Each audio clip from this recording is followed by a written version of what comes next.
Hello everyone. Today we're going to be going over two-factor ANOVA and how to run through two-factor ANOVA analysis. I'll be going through step by step how to go through two-factor ANOVA on Excel. So first things first, you're going to need data. We have some data here we found from Stats Canada. One important thing you're going to need to note about your data is you're going to need both a block variable and a treatment variable, so you're going to need data that goes by column and by row. That's really the only super key factor about the data, but just one column and one variable. So you see we have date and we have classification. So important to have two variables for two-factor ANOVA. Yeah, let's get into it. So the first step, as with many of the hypothesis tests, are setting up the hypothesis. So here we're gonna set up our hypotheses, but interestingly with two-factor ANOVA, we're actually running two tests at the same time. So we have two sets of hypotheses. So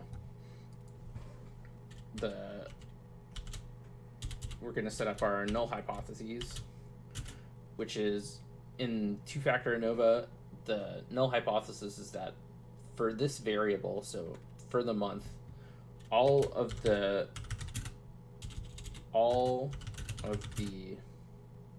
sales, which is the data, it's sales by commodity, by month, or sorry, all of the means, all of the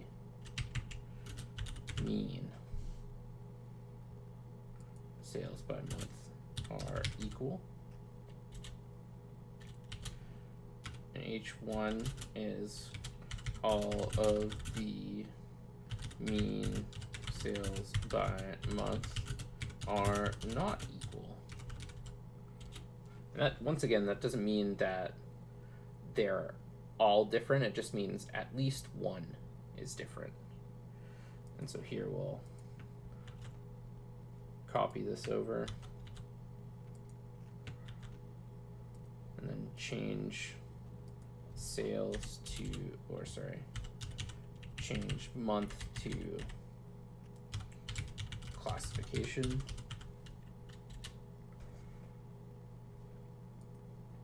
And we'll do the same down here. Keep everything nice and neat.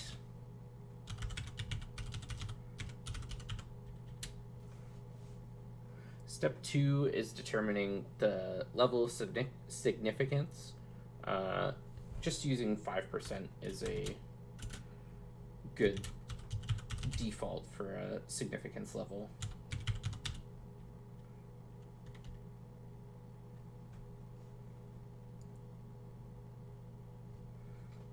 We'll do the same on the other side.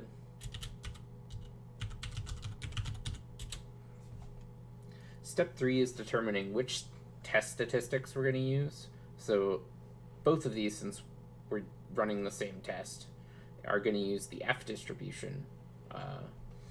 And so here we're going to call this F month. Seems like a good variable name for this one. This is going to be the mean square of the blocks divided by the mean square of the error.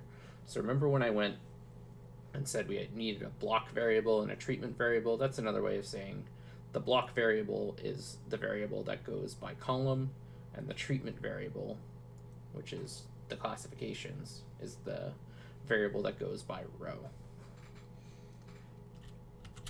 So we'll call this F classification,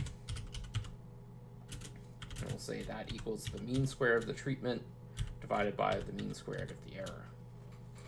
And the mean squared of the error is just the variance that isn't accounted for by either the treatment or the blocks.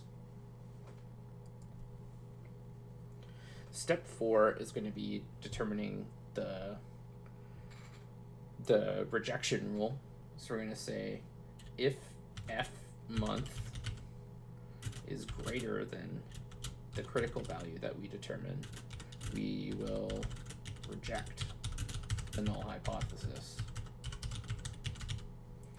So we're saying if our calculated F month is greater than our determined F critical value, that suggests that all the mean sales aren't equal. And it's going to be the same for this side, except of course using our F classification instead of F month. So same, it's going to be if F classification is greater than F crit, we will reject the null hypothesis. And otherwise, we fail to reject the null hypothesis. We don't necessarily accept, we just fail to reject. And we'll wait a minute before we find our critical value. And here's the exciting part. Step 5, we or calculate our statistic. So we're gonna use data analysis in Excel to help us. We want 2-factor without replication, no replication involved here. So we will determine the area. We're going to use the whole table including labels, and then we'll make sure we have labels selected here, have our alpha set to the same alpha we chose. It doesn't have to be 5%. You can choose whichever you like. 5% is just a nice default and often works well with the tables provided. Make sure we have the output range we want,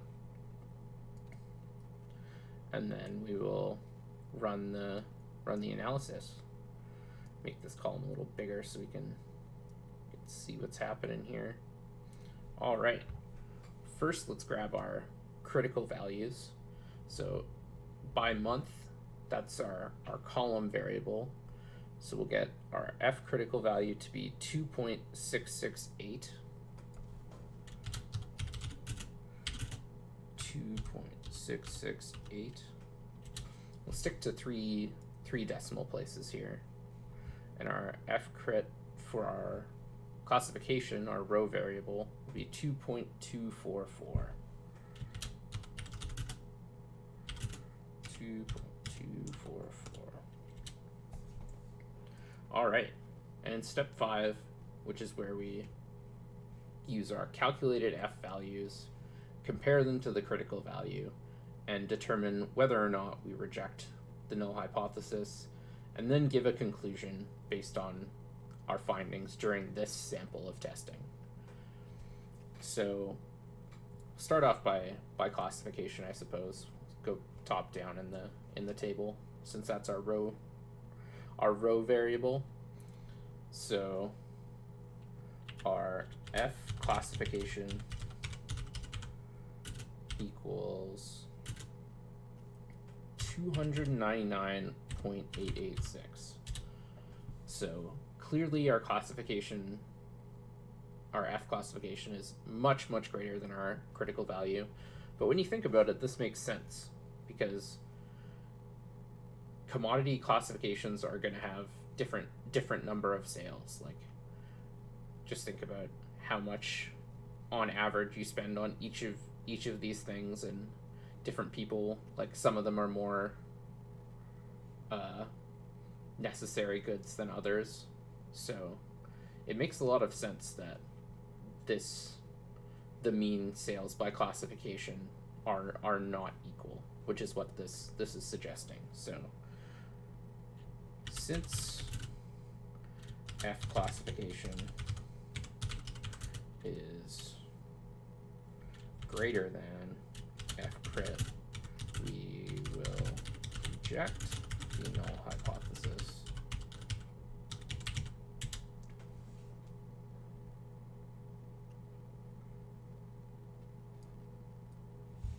Just gonna undo a setting there. And then based on this sample of testing, we may conclude that the mean sales by classification are not equal. Which, when we think about it, that's really what we were expecting anyways. We didn't really want them to be equal.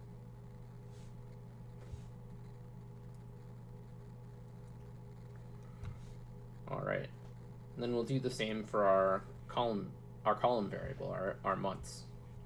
So we'll find our F month here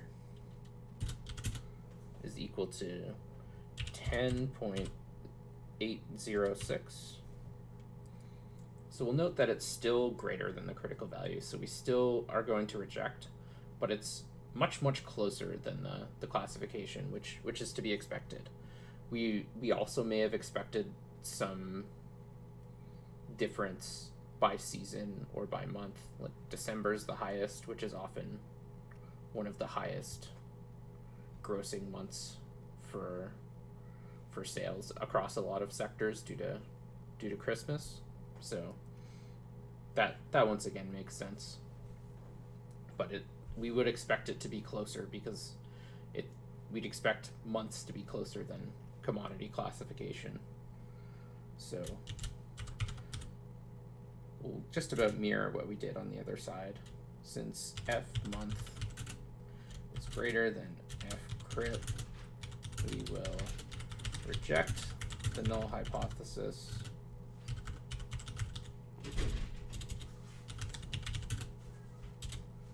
and then we will say, based on this sample of testing, we may conclude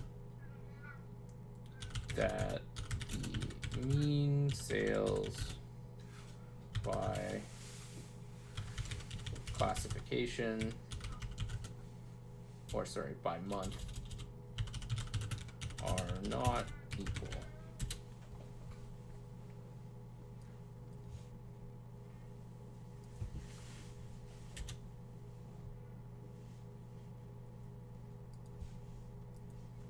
There we go. Make it a little nice and readable. And there, that's that. We ran all the way through a two-factor ANOVA analysis, successfully brought about our conclusions, and we're done.